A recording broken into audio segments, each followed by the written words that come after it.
A very good morning to all of you students. Students, yesterday we have started the poem Animals written by Walt Whitman from the book First Flight.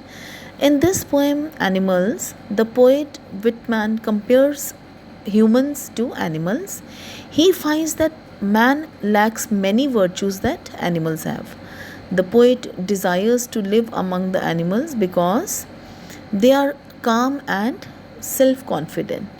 They are well contented. They do not sweat and complain about their conditions like human beings.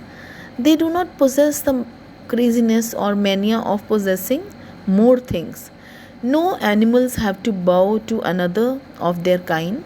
They all are equal and remain satisfied. The poet has a deep desire to learn from animals. They do not have any kind of falsehood or hypocrisy. The poet is much surprised at their quality. He wants to learn them, though he had dropped them carelessly. So in this poem, he admires the animals for being calm, composed and self-satisfied, and he contrasts their qualities with those of human beings. He finds the animals to be free from all greed, ego and wrong things, whereas humans have all these traits. He would prefer to leave the world of human beings and join the life with animals. So here now he's a staunch admirer of animals, Walt Whitman, the poet, and he keeps observing them for hours together. He finds them very calm and composed, and he longs to turn into an animal in order to live in them only. Now he wants to live amidst them. He admires animals for their sense of self contentment. They are always satisfied and they have no grudges or grievances, and they are never complaining about their circumstances and about their lives.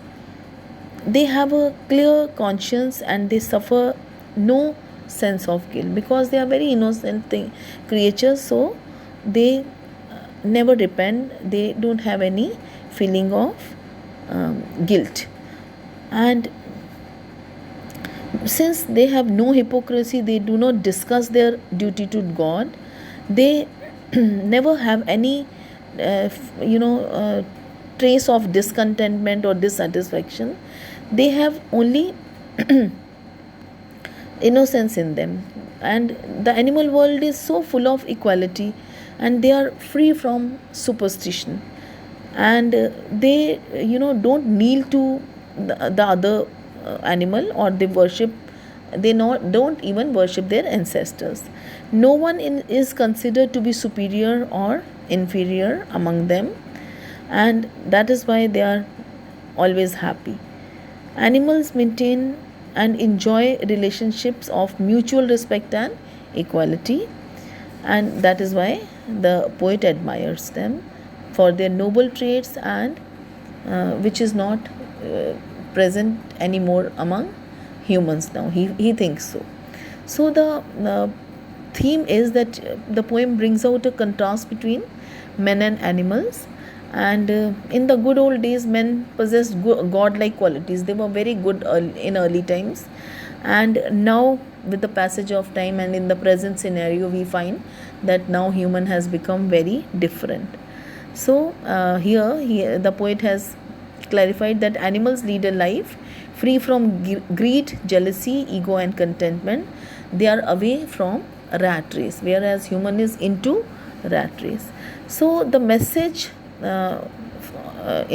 from the poem Animals by Walt Whitman is that he suggests that human beings, the crowning glory of God's creation, have shed their noble habits and noble virtues, values, ethics, and they have now turned into uncivilized beasts. We all find that crimes and wrong things, sins are taking place every day. So that is why he has written in his poem like that. If this is true, it is better to live like animals than human beings, whose society is now full of hypocrisy, greed, ego, and insincerity. Human is into hatred and discrimination and materialism. People are busy every day.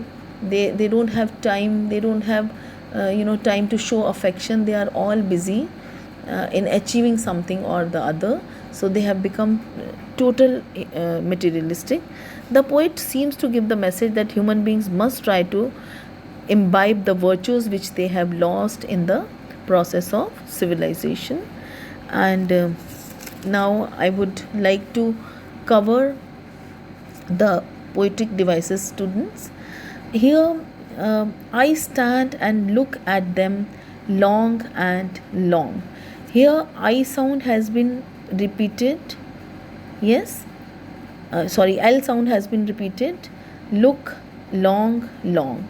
So where repetition takes place, that is alliteration. Alliteration is the occurrence of same sound at the beginning of closely connected words.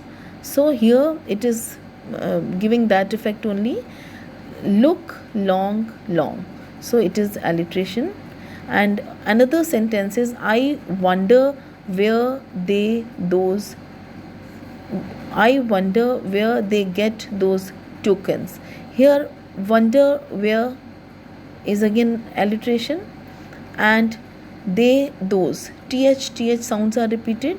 So in these sentences, two sentences, in the first sentence the alliteration is there because look, long and long, the occurrence of the same sound and same consonant is there, and same sound has been repeated. And same is here in the second line, wonder where and those. Here w and th sounds are repeated. So these are the sentences of alliteration. Now another example of this poetic device, repetition. I stand and look at them long and long. Here the word long is repeated to emphasize the length of time, the passage of time, and that the poet glances at the animals, stares at the animals. So here repetition of word long is there, long and long. So it is repetition, students.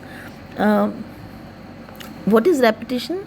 It is often repetition of word, phrase, line, and sometimes even whole stanza. That is repetition.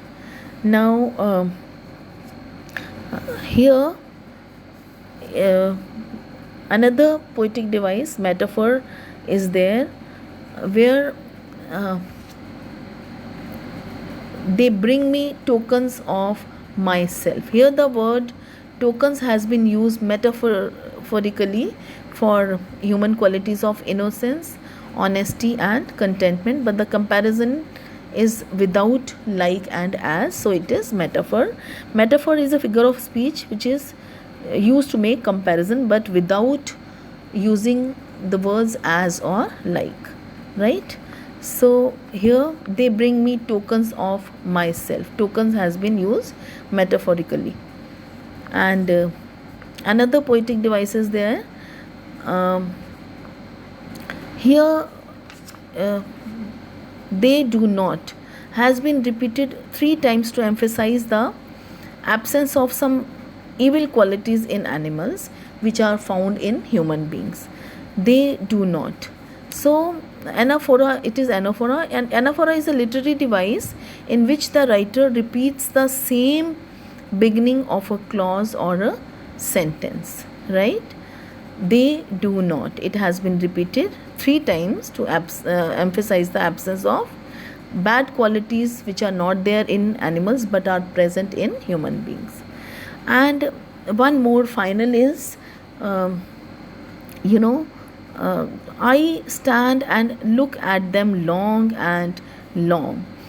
The word which is used twice has been it is pun, which is used for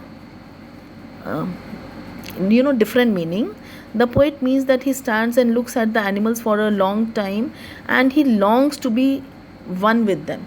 First long is for time and the other long is for his uh, urge, for his urge, this word is used long. So it is pun. Pun is a literary device in which a poet plays upon a word, using it to mean different things at the same time, to create a rhetorical effect. So this is pun, and this poem doesn't have any rhyming scheme, so we'll say that it is a poem with free verse. So this was all about the poetic devices, students. We'll cover the passages, reference to context also from the poem, from our book BBC only. And please listen to the module and revise the poem, and I hope you all will be able to understand it well. Thank you so much, and God bless you all.